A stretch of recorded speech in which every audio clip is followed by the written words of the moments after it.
Baiklah,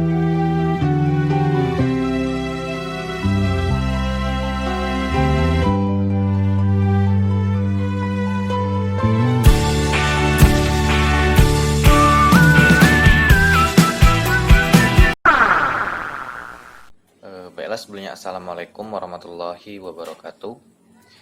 Perkenalkan, saya Yoga Angga Saputra, mahasiswa keperawatan Universitas Muhammadiyah semester 5. Di sini saya akan mencoba untuk menjelaskan tentang asuhan keperawatan pada pasien katarak, di mana penjelasan ini diberikan untuk memenuhi tugas mata kuliah keperawatan medikal bedah 3 yang dibimbing oleh Nurse Liza Fitrilina Eskep Mkep. Baik, langsung saja kita yang pertama, yaitu pengertian dari katarak itu sendiri. Pengertian dari katarak itu sendiri merupakan suatu keadaan di mana terjadi kekeruhan pada serabut atau bagian dalam kapsul lensa. Baik, yang kedua yaitu etiologi atau penyebab dari katarak itu sendiri. Penyebab dari katarak itu sendiri bisa terjadi akibat pembedahan lensa atau operasi yang dilakukan. Bisa juga penyebabnya dari penyakit lokal ataupun umum, misalnya pasien dengan gagal ginjal kronik yang sudah parah. Kemudian yaitu faktor yang mempengaruhi. Faktor yang mempengaruhi di sini itu bisa dari radiasi sinar UV atau ultraviolet.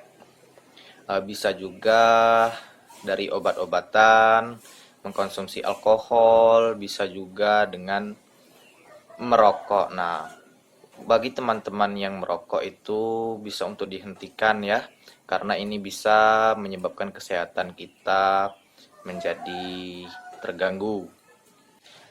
Baik, yang selanjutnya yaitu manifestasi klinis dari penyakit katarak. Untuk manifestasi klinis dari penyakit katarak ini sendiri bisa karena silau yang berlebihan, keabuan pada pupil, bisa juga keadaan susah melihat pada malam hari, pupil yang berwarna kekuningan atau putih, bisa juga pandangan kabur dan redup ya. Baik, selanjutnya yaitu diagnosa keperawatan. Untuk diagnosa keperawatan dari penyakit katarak ini sendiri bisa juga, yang pertama itu bisa terjadi cemas atau ansietas, bisa terjadi resiko tinggi terjadi infeksi, bisa juga gangguan persepsi sensori perseptual penglihatan, dan bisa juga terjadi nyeri akut.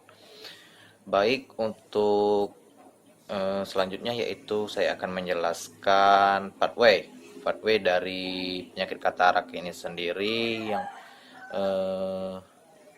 kita mulai dari etiologi atau penyebab dari penyakit katarak ini sendiri, yaitu yang pertama tadi usia lanjut dan proses penuaan, kongenital atau bisa diturunkan atau genetika, kemudian cedera mata, kemudian itu adalah penyakit metabolik, misalnya diabetes mellitus.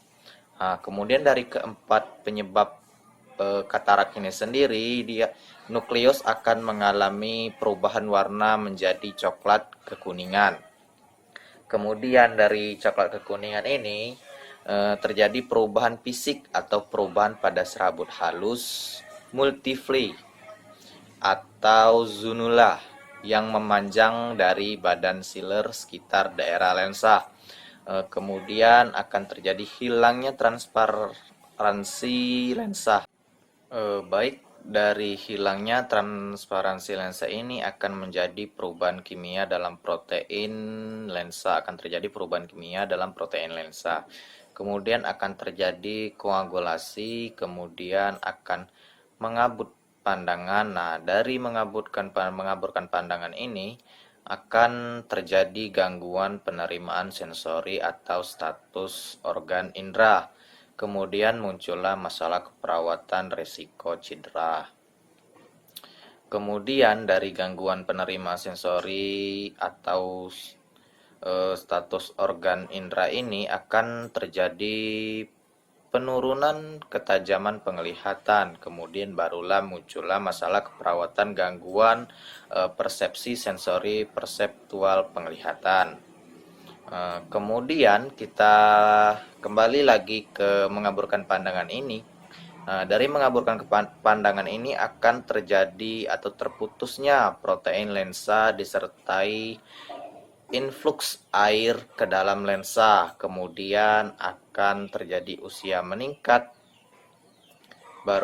dan kemudian akan terjadi penurunan enzim.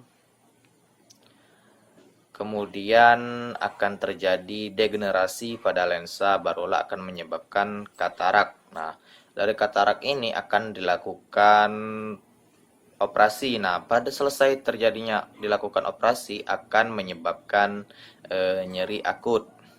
Nah, dari katarak ini bisa terjadi prosedur invasif pengangkatan katarak. Nah, pada operasi prosedur invasif pengangkatan katarak ini akan menyebabkan masalah keperawatan resiko infeksi. Nah, dari katarak tadi akan menyebabkan pasien itu sendiri kurang terpapar terhadap informasi tentang prosedur tindakan pembedahan. Nah, disinilah akan muncul masalah keperawatan cemas atau ansietas. Kemudian kita kembali lagi ke mengaburkan pandangan. Nah, di mana setelah terjadi kemudian maaf kita kembali lagi ke mengaburkan pandangan ya tadi. Dari mengaburkan pandangan ini akan terjadi masalah keperawatan defisit pengetahuan yang disebabkan oleh tidak mengenal sumber informasi. Baiklah, mungkin itu saja yang dapat saya sampaikan. Lebih dan kurang saya mohon maaf apabila perkataan atau penjelasan saya terbata-bata. Mohon dimaklumi.